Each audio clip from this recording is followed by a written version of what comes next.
Salam pemirsa dimanapun Anda berada saat ini, kembali bersama dengan saya dalam poin penting pelajaran Sekolah Sabat. Khususnya pelajaran yang ke-13 pada tanggal 20-26 Maret 2021. Judul pembahasan kita sepanjang 1 minggu ini, yaitu planet bumi lahir kembali. Sebelum kita mendengarkan poin penting, mari kita tunduk kepala, kita bersatu di dalam doa. Bapa kami yang di sorga, terpujilah nama Tuhan. Bila mana hamba-Mu akan memberikan poin-poin pelajaran Sekolah Sabat ini, biarlah pelajaran ini akan menolong dan menyertai pemirsa yang saat ini melihat tayangan ini. Terima kasih Tuhan, dalam nama Yesus kami berdoa. Amin. Saudaraku yang diberkati oleh Tuhan, ini adalah pelajaran kita yang terakhir dalam buku Sekolah Sabat kita.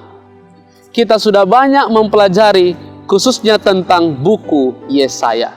Dan saat ini, melihat judul pembahasan Sekolah Sabat kita, maka kita merasakan bahwa ini adalah pelajaran tentang dunia baru, kerajaan surga yang akan kita nantikan, yang akan kita rasakan di dalam hidup ini.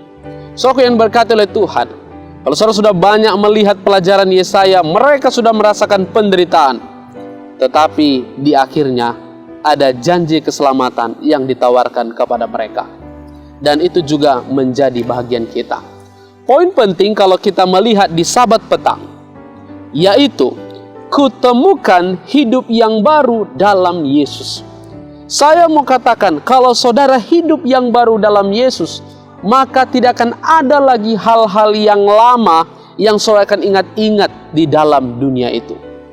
Apalagi yang terjadi ketika saudara sudah mendapatkan hidup yang baru itu, maka tidak ada tangisan, tidak ada duka cita, yang ada sukacita di dalam Tuhan.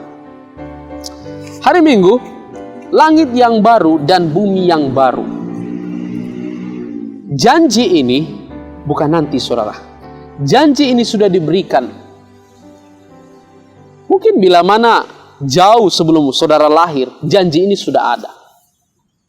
Tentang langit yang baru dan bumi yang baru ini merupakan proses di mana kita akan terus lakukan, dan itu sudah diberikan khususnya bagi bangsa Yerusalem. Maka poin penting yang saya mau sampaikan adalah dari Yerusalem yang lama sampai kepada Yerusalem yang baru. Apa yang terjadi? Janji Tuhan kalau bangsa Israel ini memang sungguh-sungguh datang kepada Tuhan, tidak ada pertikaian, sungguh-sungguh setia kepada Tuhan, maka dalam Yerusalem yang baru itu mereka akan merasakan di mana ada sukacita. Tetapi pada faktanya bangsa ini menolak Tuhan. Justru kadangkala meninggalkan Tuhan. Nah, ini yang menjadi sebuah pekabaran. Makanya perlu sekali Tuhan harus datang. Tuhan harus buktikan bahwa keselamatan itu memang diberikan.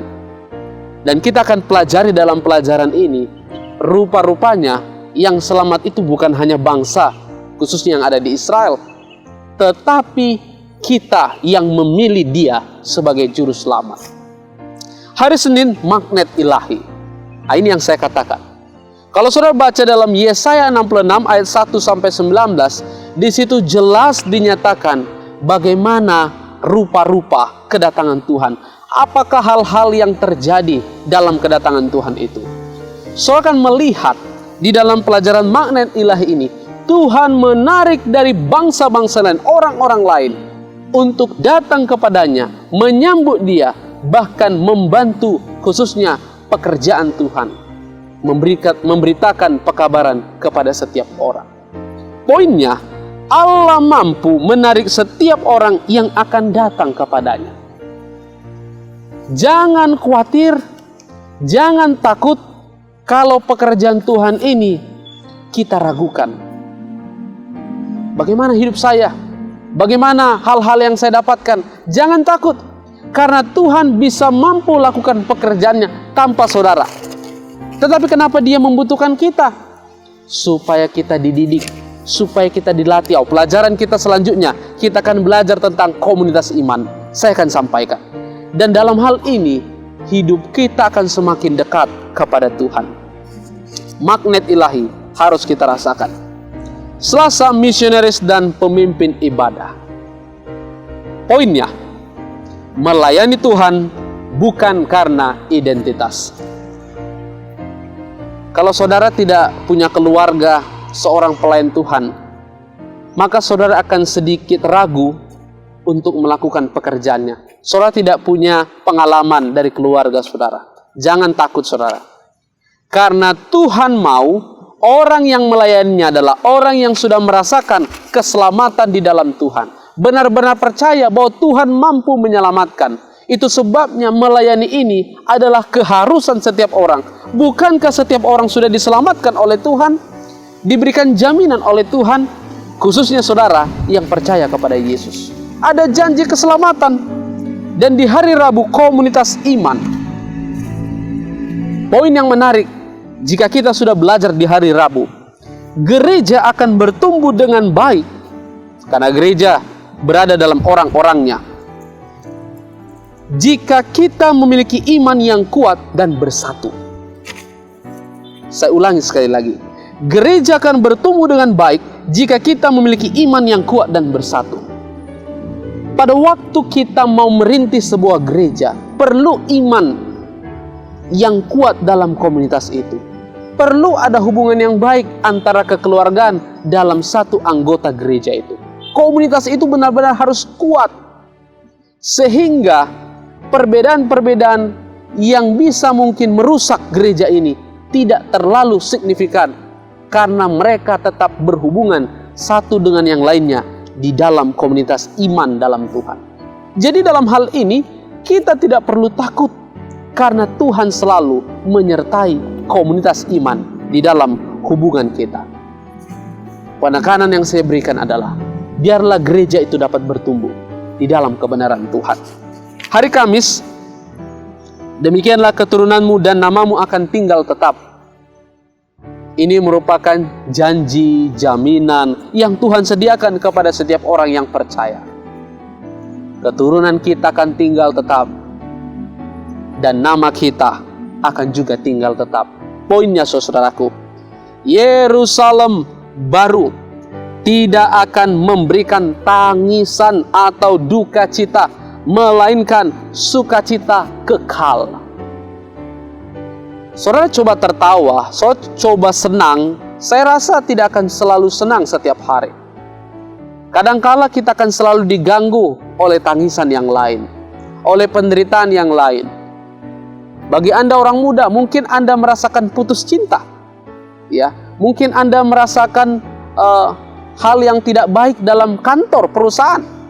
Atau mungkin bagi Anda orang muda punya konflik dengan tetangga, teman, sahabat, dan apapun itu masalah. Ingat, ini dunia, tempatnya penderitaan. Tapi, adapun sukacita itu pun tidak akan selalu kita rasakan. Saudaraku, hanya surga dunia yang baru yang dirasakan nanti akan hal yang tetap kita akan rasakan. Itu sebabnya jangan sampai kita tidak masuk ke dalamnya. Dan hari Jumat sebagai pendalaman. Semakin manusia mempelajari Allah, semakin besar kekaguman terhadap tabiat Allah. Apalagi tentang dunia baru. Kalau dunia baru hanya kita baca, hanya kita coba tahu dan mengerti, tapi saudara tidak mau mendalami firman Tuhan, percuma. Saudara, coba ambil waktumu untuk belajar firman Tuhan.